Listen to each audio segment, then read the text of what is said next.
Coming up on 2020 on ID, a big mansion with a dark secret.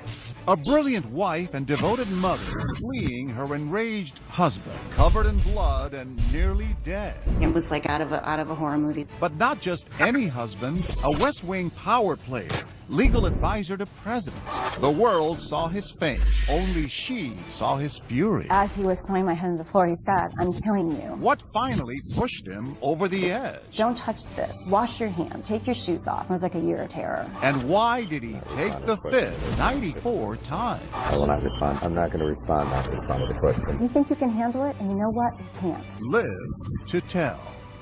Plus, the fiancé with murder on her mind, caught on tape giggling, singing, all the while hiring a hitman to do in her man. You really want to do this?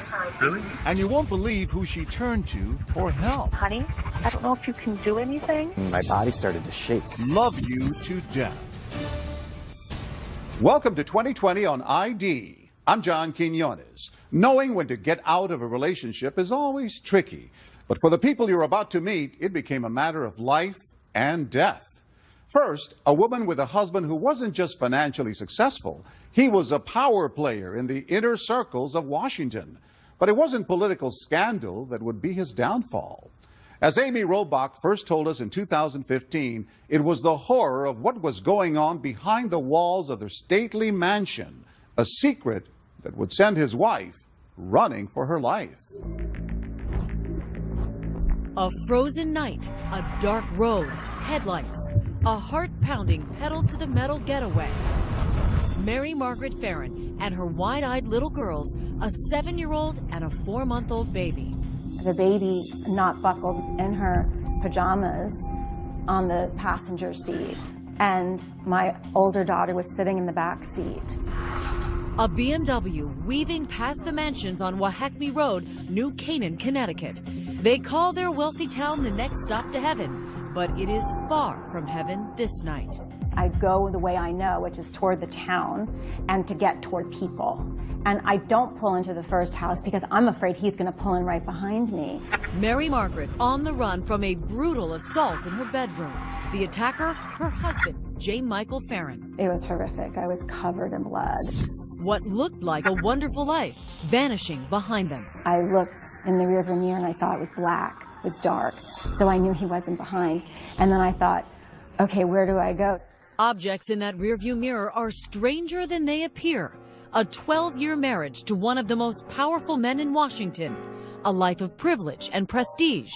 A $5 million mansion in New Canaan, one of the richest towns in America, with neighbors like Harry Connick Jr., singer Paul Simon, and scandal star Tony Goldwyn. All that is behind her now. Mary Margaret spent years after the attack living in hiding, fearing for her life. Now she's agreed to come out of the shadows for this first interview, ready to talk about the family secret that almost killed her. And tell me why you want to share your story. I think when the severity of abuse gets to where I ended up with, most women in that situation never get to speak out because they're dead. But I felt it was just critical to speak out and to caution women in terms of getting involved with someone who shows these abusive tendencies. The story of this nearly fatal marriage begins more than a dozen years earlier with Cherry Blossoms, a springtime romance in the nation's capital. I had just graduated from law school and moved to D.C. I had a job and I was going to be studying for the bar exam. Through a mutual friend, we met each other for dinner and we hit it off. We started dating pretty quickly and it was amazing. We had incredible conversations and we went running together and we would be out gardening at his house. I was drawn to him and I thought he was intriguing. I was captivated after some time. The captivating Mr. Farron is a Washington power player, an attorney with an impressive resume. This guy is a serious lawyer. General counsel of Xerox, worked in the Bush administration, had held serious positions in government. This was a very senior, prominent attorney. A search of ABC archives finds Farron holding a news conference in the 90s. We had hoped that would see our overall trade imbalance go down below $100 billion. Testifying before Congress. Mr. Chairman, I've prepared a written statement which I've submitted to the committee. Appearing on the weekly ABC News program Business World when he was an undersecretary at the Commerce Department. The last thing we want to do is to drive U.S. production of any product offshore. Now, with Mary Margaret by his side, they're a couple to be envied, an all-access pass to all the power and privilege the Capitol has to offer. Here they are, posing with First Lady Hillary Clinton after she had them over for tea at the White House. And there's President Bill Clinton welcoming the Farrens to movie night at the White House Theater in 1999. A private screening of the horror movie Lake Placid, featuring a giant man-eating crocodile. Go under! All the while, Mary Margaret says just beneath the surface of her husband's public persona lurked a scary dark side.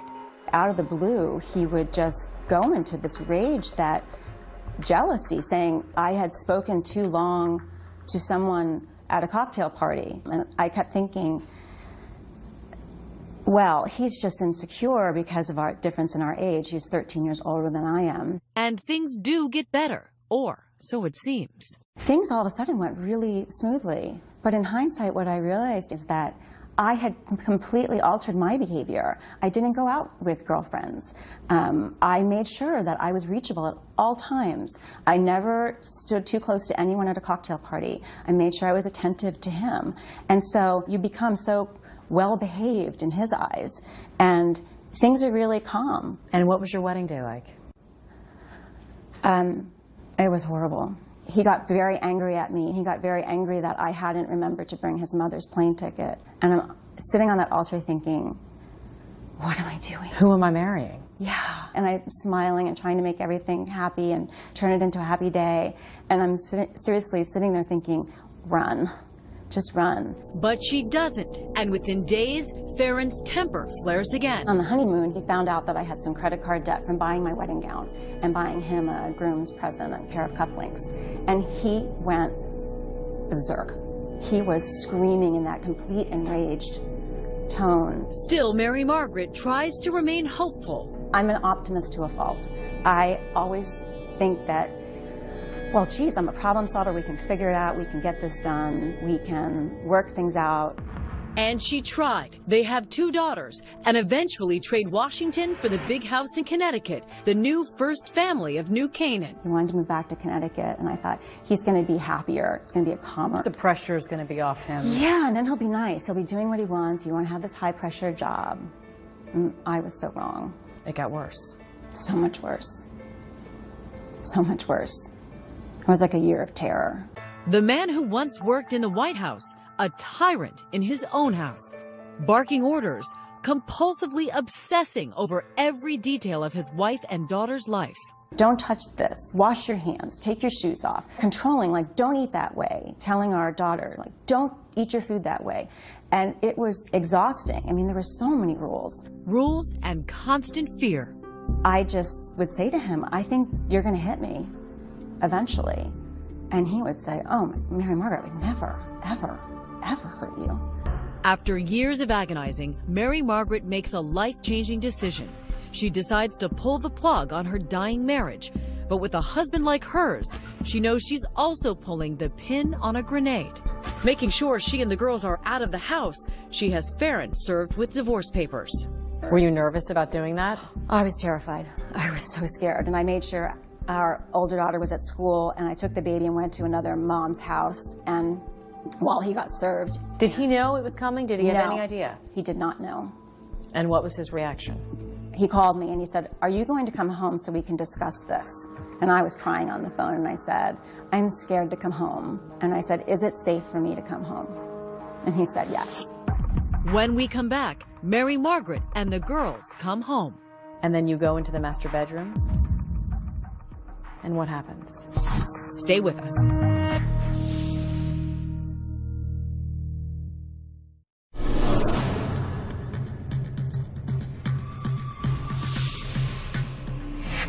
At the $5 million Farron mansion in New Canaan, Connecticut, trouble is brewing as surely as another winter storm. Mary Margaret Farron is increasingly worried about her husband's tantrums and explosive anger. Yes, lay in the bed.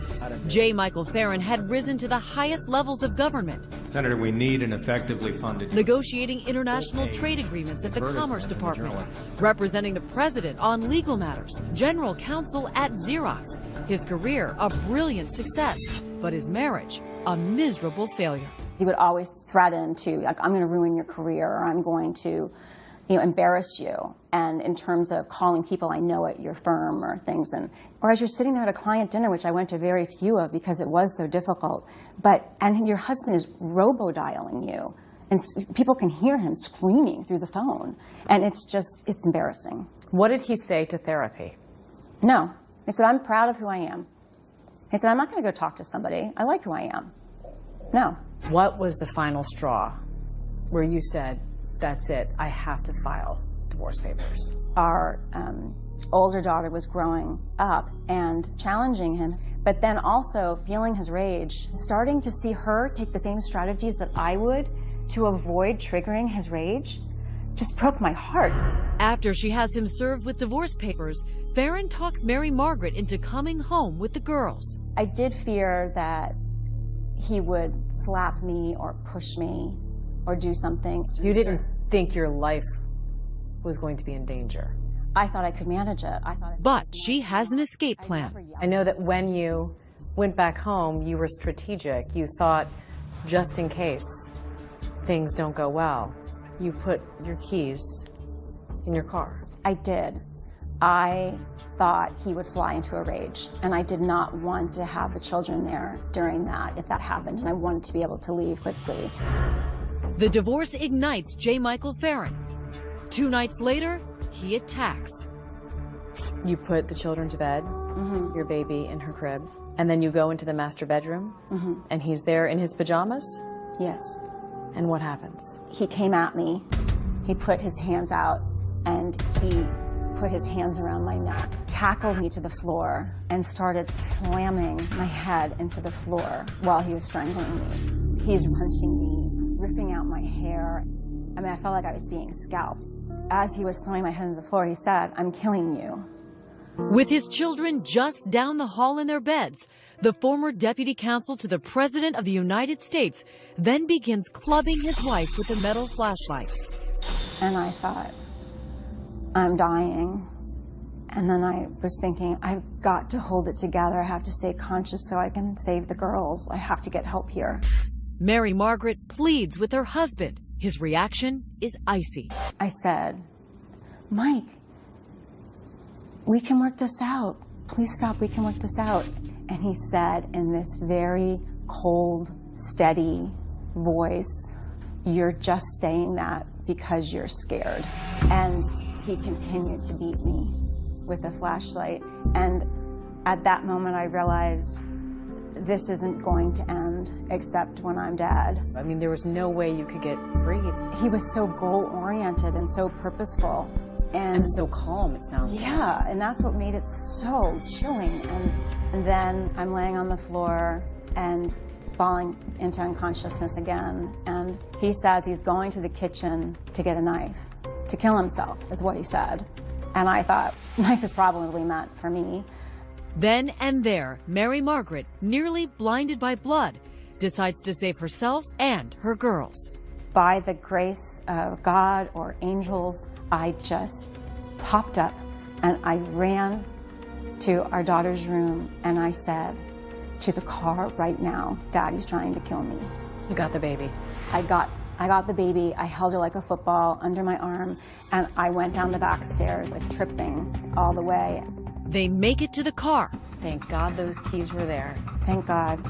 Out of the garage and down the road to safety. Up until that moment, you felt like you were being chased. I did. I couldn't even look in the rearview mirror because I could barely stay on the road. Fighting unconsciousness, swerving into the first house with lights on. And I put on the horn and I stumbled to the door. And that incredible family that lived in that house, they opened the door and I said, my husband tried to kill me and my daughters are in the car. And then I just collapsed inside the door. I heard a loud screeching outside and then the blare of a horn. Make yourself comfortable, ma'am. Barbara and John Achenbaum will later testify about the late-night callers they will never forget. There was a window next to the door, and in the window I saw a really, really horrifying sight. I mean, it was like out of a horror movie. Had blood all over her face, her hair. Her hair was kind of wild and and there was blood all over her face and on her clothes. And she began screaming to me, "My husband's trying to kill me. I'm gonna die." She kind of collapsed into my arms and then onto the ground. She almost like melted into the floor. She was very agitated and she kept saying, you know, "My husband tried to kill me. Are my kids okay?" And I can just see this pool of red blood expanding quickly on the floor. And then I see my daughter, and she tried to step over the blood, and she said, "Mommy." I thought that was the last time I would hear her voice. And then when you woke up in that hospital, despite everything you had been through, you say you felt relief. My mom said that I said to her, I said, "Mom, it's over. We're free." Police photographed the clothes she was wearing, the purple nightgown, the pink robe. The officers so stunned by her injuries, they decide to videotape her right in the emergency room. We must caution you, the images are graphic. He was strangling me really hard. I mean, I was, you know, like my eyesight went. And then with the flashlight, I mean, he just kept hitting me and hitting me with that flashlight. You had a tremendous amount of injuries. A broken jaw, fractures on my cheeks, huge lacerations, and wounds on my head. They put big staples down my forehead. She suffered brain damage and PTSD. Even her smile is permanently altered. Oh, God. This side of my face, my smile, doesn't go up on this side anymore. A lot of work, physical therapy, was done because there was such scar tissue, and I worked on that for a long time. Mary Margaret spends 6 days in the hospital. Prosecutors charge Farron with assault and attempted murder. When we come back, Farron facing lawsuits and criminal charges. A man used to barking out orders, answering tough questions. What he has to say for himself. What you were intending on doing is killing her in this brutal way. Isn't that right, Mr. Farron? But while he may look as guilty as the blood on his hands in the police photos, bringing J. Michael Farron to justice gets a jolt when he stuns everyone by choosing a dark horse defense attorney, himself. There's a famous phrase in the law that anyone who represents themselves as a fool for a client. And typically that's true. But in this case, he may have been no fool at all. Stay with us.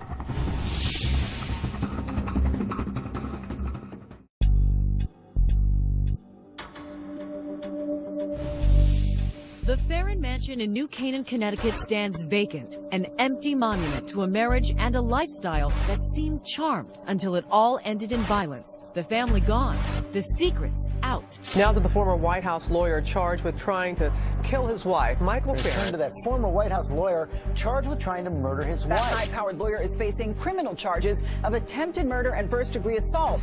Mary Margaret Farron is in hiding with their daughters, one 7, the other just an infant, recovering from a terrible beating from her husband, as she tells police the night of the attack, afraid he'll come back to finish the job. I'm convinced if he gets out, he's going to try to kill me and the girls. Her abuser, her husband, is not hiding. He's not even in jail, out on $750,000 bond. The lifelong Washington bureaucrat now causing gridlock in the legal proceedings against him for 5 long years. It was absolutely terrifying. My older daughter, she just was so worried I was going to be killed. We lived in hiding. Farron, the Clarence Darrow of delay, filing motions, winning continuances, provoking an astonishing 68 court appearances, slowing not only the criminal case against him, but also a civil lawsuit brought by his now ex-wife, Mary Margaret, suing him over the terrible beating he had given her. I have lasting injuries from the attack. I was a super high-functioning lawyer who managed so much, and now I have to write everything down that I need to do through the day. I forget where I'm supposed to be. I have an incredible, I kind of fall to pieces when I have to do too many things at once, and to the point of tears, and I get easily, you know, overwhelmed. And so there's very lasting effects. How difficult was it for Mary Margaret to have this drawn out for years and years and years? It was torture for her. Barron becomes a regular at the Stanford courthouse. You too, Marshal. Good to see you. Hobnobbing with marshals and journalists. Do you want to have anything to say this morning? Thank you. It's good to see you, though. Acting more like a defense attorney than a defendant. As they prepare their civil lawsuit, Mary Margaret's attorneys videotape a deposition with the dapper former White House operative. I'm going to show you a picture which we're going to mark as Exhibit 3. And that's a picture of your wife, Mary Margaret Barron, isn't it? I'm not going to respond based upon my attorney's advice. But under hours of questioning, Barron, still facing an eventual criminal trial, takes the fifth. I will not respond. I'm not going to respond. I will not respond to not respond to the question. 94 times.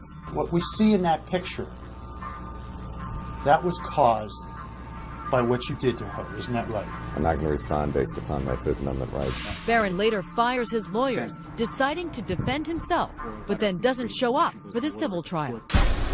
This is a case being presented by one side, with a jury there, with no one on the other side. Barron sends a bizarre message to the court, claiming he's been involuntarily committed for psychiatric treatment. He never intended on winning. He just wanted to game the system and get delays. The trial goes on without him, the jury punishing Farron with a $28 million verdict. Then, nearly 5 years after the attack, the criminal trial. And another surprise. Barron telling the judge he is suicidal and can't bear the strain of attending this trial either. Notice Mr. Farron is not with us here today in the courtroom.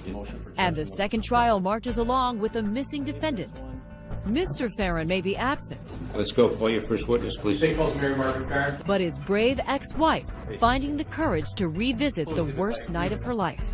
He was on top of me, and he was squeezing my neck, strangling me, and slamming my head into the floor. What was it like to take the stand and testify? It's always hard to relive it, and it's still like, you would hope it would dull over time, but it doesn't.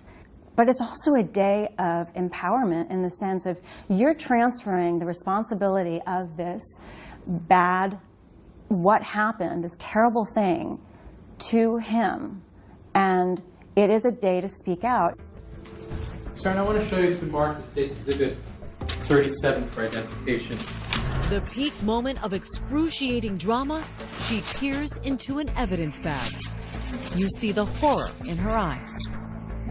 That's the flashlight Mr. Barron, the defendant, used to beat me. Good afternoon, Your Honor. Afternoon, all. You may be seated. It doesn't take the jury long, just a day. All right, gentlemen, I've received a note from the jury. We have reached a verdict. Barron, like it or not, ordered into court on Judgment Day, forced to listen to the verdict. What say you, Mr. Foreperson? Is he guilty or not guilty of the crime of criminal attempt to commit murder? Guilty. Court is now adjourned. What was it like when the verdict came down? I collapsed and cried, and it was such a relief.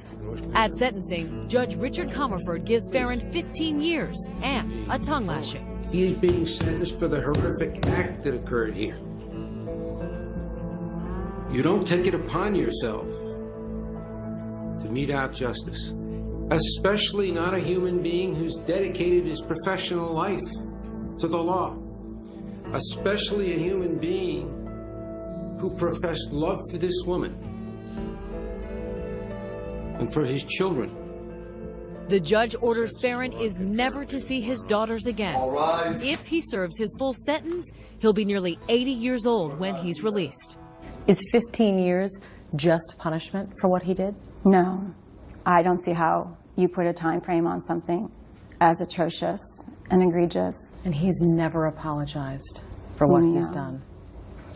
No. Farron is appealing his criminal conviction and the civil judgment against him. My daughter has asked me, why did Daddy try to kill you? And this was right after it happened, a couple months later, and I said, I don't think I'll ever have a full answer to that. He didn't just snap. No, he definitely did not just snap. It was very purposeful. Do you feel safe now, today?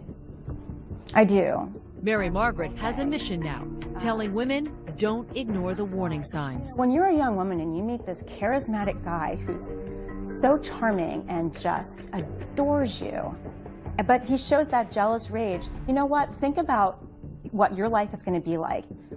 And you think you can handle it, and you know what? You can't.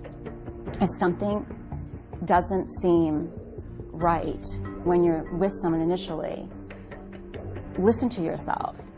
There's a quote that says, when someone shows you who they are, believe them.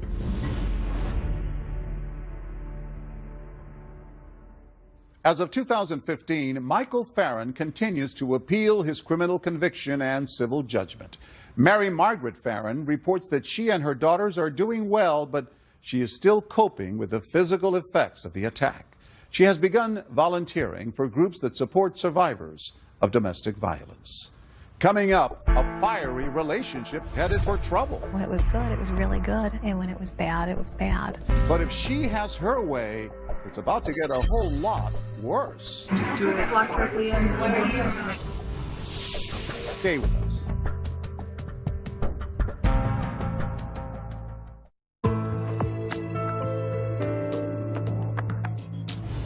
Jessica Strom fell hard for her fiancé, but when the relationship fell apart, she didn't just want him out of her life, she wanted him dead. But that was hardly the end of the story.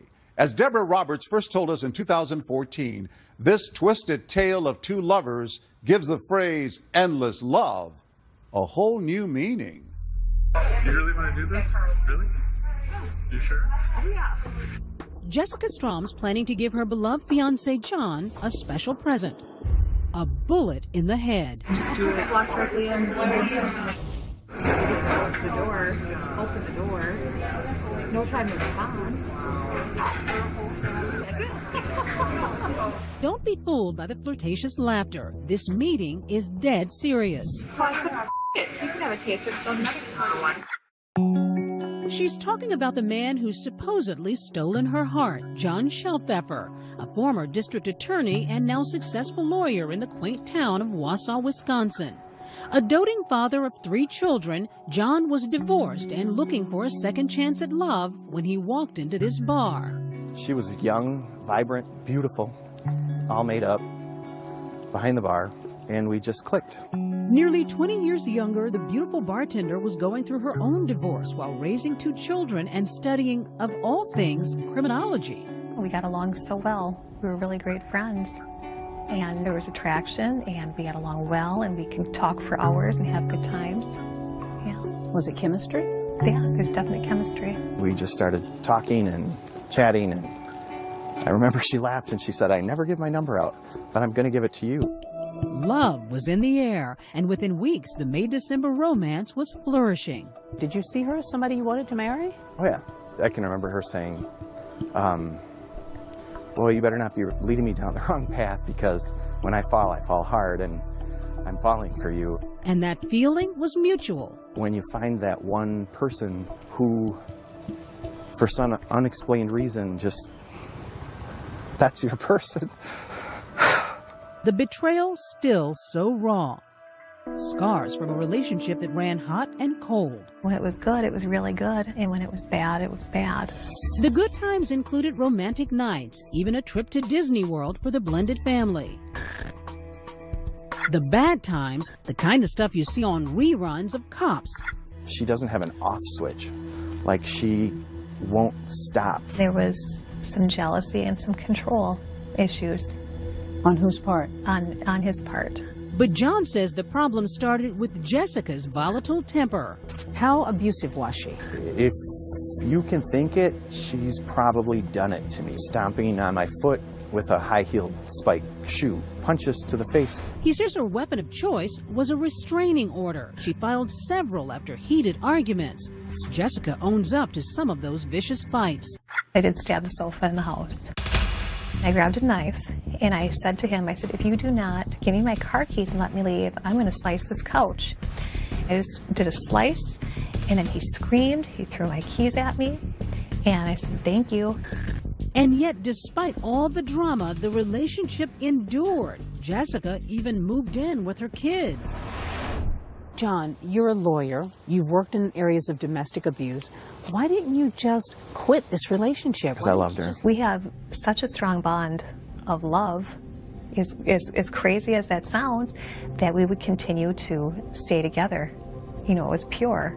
Pure, maybe. Bizarre, definitely. After yet another restraining order hearing, a smitten John actually popped the question to Jessica in front of the judge. He proposed to me on his knee at a court hearing. And a court hearing? He had a restraining order I had filed. And you had filed a restraining order against him? Yes. Did it never occur to you that this isn't normal? I'm with my feelings, you know, and he was always there for me. You've got one person who, this is not my fault. This is because of you. This is because of you that I'm doing this. Then you've got another person who is an internalizer. This is my fault. This is my responsibility. I'll take care of this. It's a perfect, like, positive-negative match from a battery perspective because you've got this, like, connection. It's a perfect fit. The start and stop love affair went on for 6 years until Jessica decided she'd rather plan John's funeral than a wedding. Her chosen hitman, a former classmate from, get this, a criminal justice class she'd just taken. After initially turning Jessica down flat, the man we'll call Alex goes to police. Enter Wausau detective Jennifer Holtz, who took us back to where that first conversation went down. They sat here and she sprang it on him. Would you kill somebody? Right. Would you ever consider killing someone? And he said no. Was he completely blown away by the proposition? Did he say? I think he was, yeah. Of course, he had gone through criminal justice courses with her. But police needed proof that it was a serious murder-for-hire plan. We had him call her, and he said, hey, I wanted to talk to you about last night. Well, I just kind of wanted to talk about what we had talked about yesterday a little bit, because Oh, no. Yeah, okay, that's okay. Yeah, I figured you wouldn't want to. This was something she didn't want to discuss on the phone. That was a red flag to us that, okay, this is real. A serious threat. Right. On the call, the two make a plan to meet later that night at this diner in downtown Wausau to discuss the plot face-to-face. So this is where they came for the sting? Correct. And where did they sit? And we have them set up in a booth right here.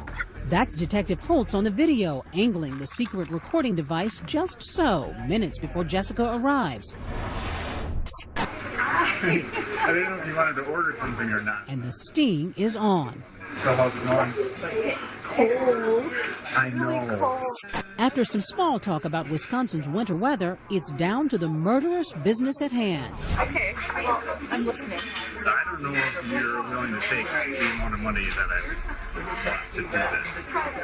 Probably not, because I probably like half that amount. Probably not. If you say like $50,000, I'd be half that.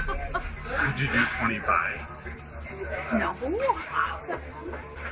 You could do it for 1,000. For how much? 1,000. I think so. She offered up $1,000 and she leaned into him flirtatiously and then also offered sex. Could she really have been serious? I think in her mind that she thought that $1,000 and sex was going to be good enough for him. She goes even further, happily detailing how to get the job done.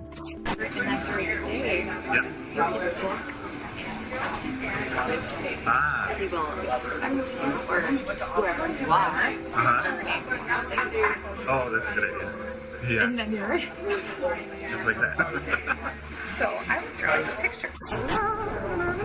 She's giddy, even singing while digging out a pen and paper to draw her hitman a map. We're going here. It's here. This is his home office right here, directly connected to the garage. And while he's sitting there, then you can just do it. We told him, give her an out. In fact, he asked her that several times. Are you serious? Are you sure about this?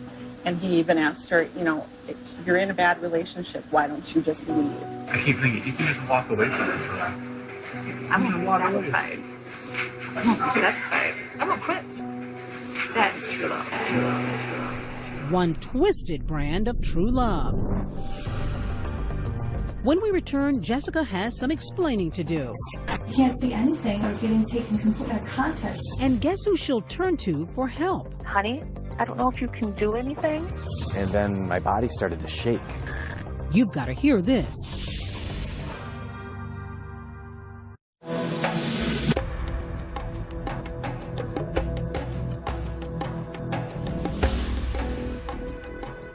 In picturesque Wausau, Wisconsin, single mom Jessica Strom has just sealed a deadly deal, offering a 24-year-old former classmate $1,000 and a promise of sex to kill her fiancé, John Shelfeffer. Sounds so easy. No. Is anything on you that was like crazy? Nothing on me.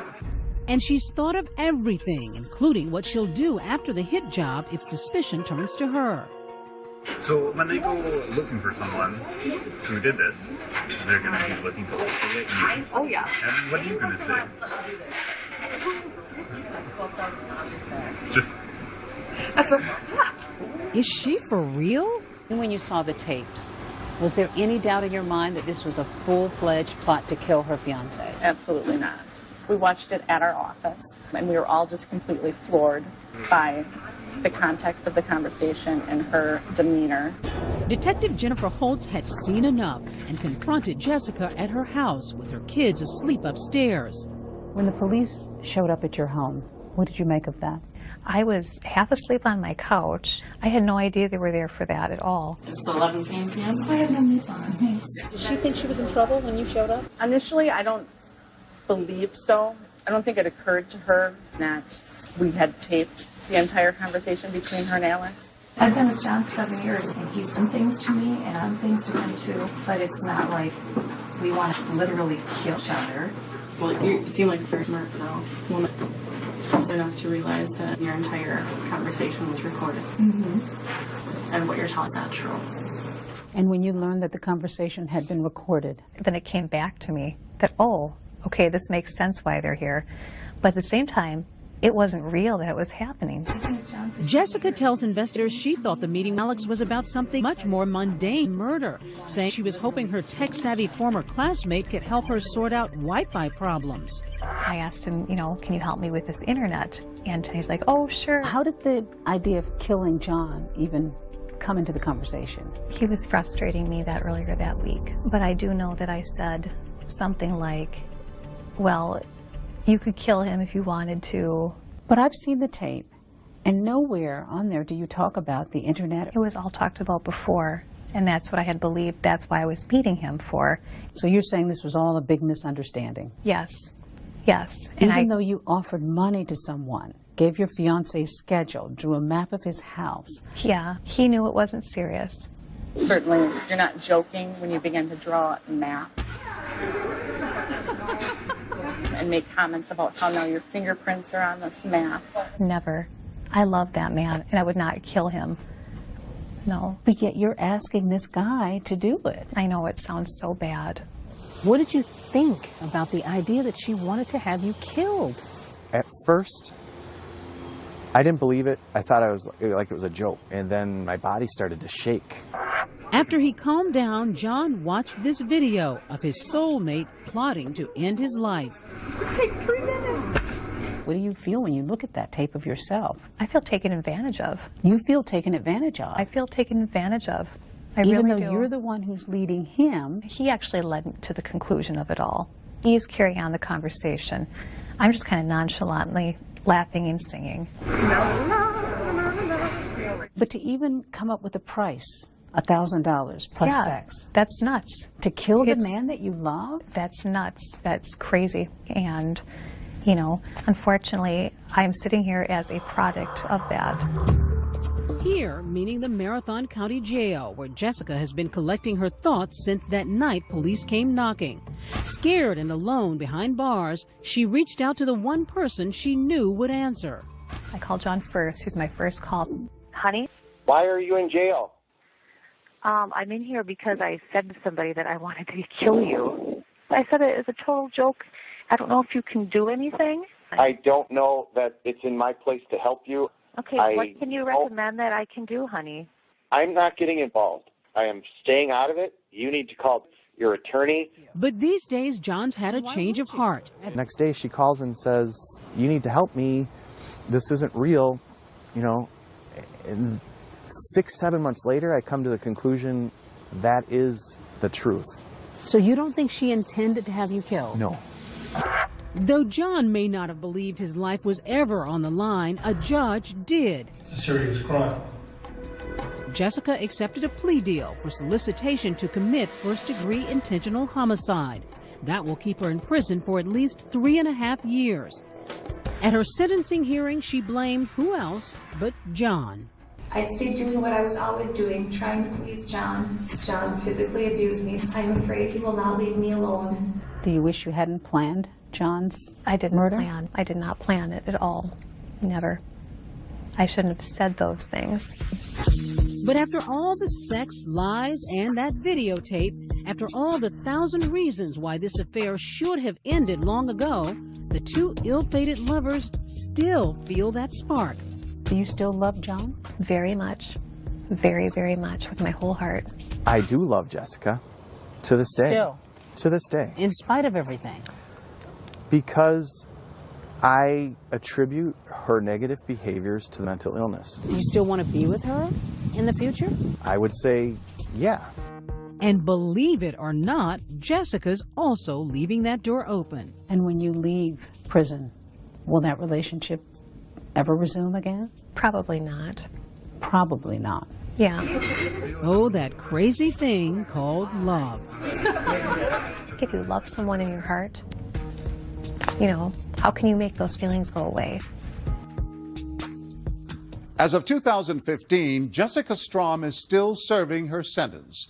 John Shelfeffer says he's focusing on his children and work and thinks his relationship with Jessica is finally over. I'm John Quinones. Please join us next time for another edition of 2020 on ID.